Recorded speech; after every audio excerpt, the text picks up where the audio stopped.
আমরা প্রথম থেকেই স্বতঃস্ফূর্তভাবে খুবই পজিটিভ ইতিবাচক সাড়া পাচ্ছি। যেখানেই যাচ্ছি সবাই আমাদেরকে খুব কাছে টেনে নিচ্ছেন। সো সেখান থেকে আমরা অত্যন্ত আনন্দিত। অবভিয়াসলি আপনার ভোটারদের অনেক দাবি দাওয়া আছে, সেটা আমরা প্রথম থেকেই শুনছি।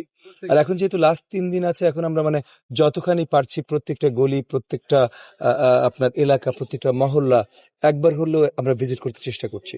সো সেই জায়গা থেকে যেমন গতকাল বোধহয় আমি 30 কিলোমিটার ঊর্ধ্বে হেঁটেছি, আজকে হয়তো 10-15 কিলোমিটার অলরেডি হয়ে গেছে, এখন তো পুরো সন্ধ্যাটা বাকি। কারণ আমরা সবাইকে মানে সেটা সবার সাথে মিনিমাম একটা দেখা। এর আগে যেমন মনে করেন এখন এই মুহূর্তে আমরা প্রমিনেন্ট হাউজিং এ দাঁড়িয়ে আছি, প্রমিনেন্ট হাউজিং এর এলাকাবাসীর সাথে এর আগে যে কখনো কথা হয়নি তারা, কিন্তু আজকে তবু একটা একটা চেহারা দেখিয়ে হলেও, একটু স্লোগান দিয়ে হলেও আমরা ঘুরে যাচ্ছি।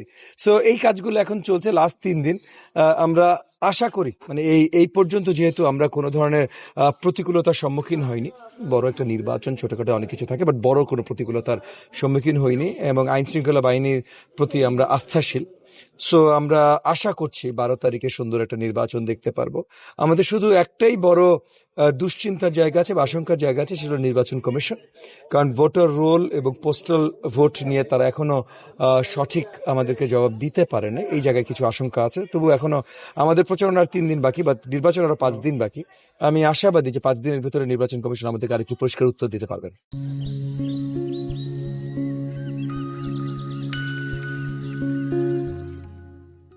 আচ্ছা, আরেকটা বেসিক প্রশ্ন করতে চাই যে সচরাচর নির্বাচনের আগ মুহূর্তে প্রার্থীরা কিন্তু সাধারণ জনগণের দ্বারপ্রান্তে যে পৌঁছায়, এটা কি আপনার ক্ষেত্রে অব্যাহত থাকবে কিনা, কি বার্তা দিতে চাচ্ছে? জি, আমার ক্ষেত্রে শুধু অব্যাহত থাকবে না, আমি আমার প্রথম প্রতিশ্রুতি এলাকার জনগণের প্রতি যে প্রতি মাসে ওপেন টাউন হল মিটিং হবে, যেখানে সকল জনপ্রতিনিধি থাকবে, মানে এমপি, কাউন্সিলর এবং সরকারি সেবা প্রদানমূলক যত সংগঠন আছে সেগুলোর কর্মকর্তারা থাকবে, যেমন থানা, ওয়াসা, তিতাস, এগুলো সবার কর্মকর্তারা থাকবে।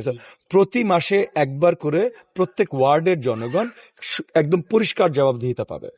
সো মানে এমপি তারা কখন দেখলো না দেখলো, ওই যে লোকজন বলে যে এমপির কাছে যেতে পারবো কিনা, তোমার যেতে পারা লাগবে না। মাসে মিনিমাম একবার এমপি তোমার সামনে এসে দাঁড়িয়ে থাকবে তোমার প্রশ্ন করবার জন্য।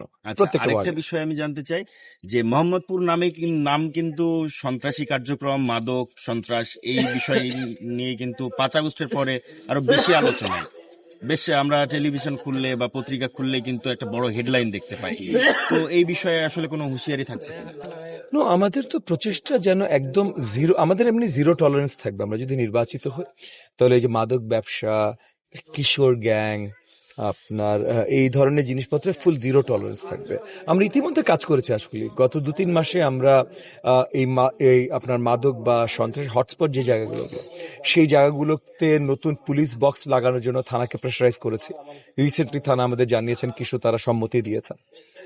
কিছু জায়গায় আমরা সিসিটিভি ক্যামেরা লাগিয়েছি, লাইট লাগিয়েছি এবং ওই সিসিটিভি ক্যামেরা অ্যাপের মাধ্যমে এলাকাবাসীর কাছে পৌঁছে দিয়েছি, থানার কাছে পৌঁছে দিয়েছি। সো আমরা ইতিমধ্যে কিন্তু কাজ করেছি এবং করে যাচ্ছি। নির্বাচিত হলে তখন সরকারি সক্ষমতা নিয়ে এগুলো আরো অনেক বড় প্রসারে করব এবং ওই যেটা বললাম যে মাদক ব্যবসা, কিশোর গ্যাং, এইসব জিনিসে অ্যাবসলিউট জিরো টলারেন্স, চাঁদাবাজি, এগুলোতে অ্যাবসলিউট জিরো টলারেন্স রাখবো আমরা। দেখেন ভাই, তারা ভোট চাইতে এসেছে, তাদের এরকম কিছু মিথ্যাচার করতে হবে, নাহলে তাদেরকে কে ভোট দেবে?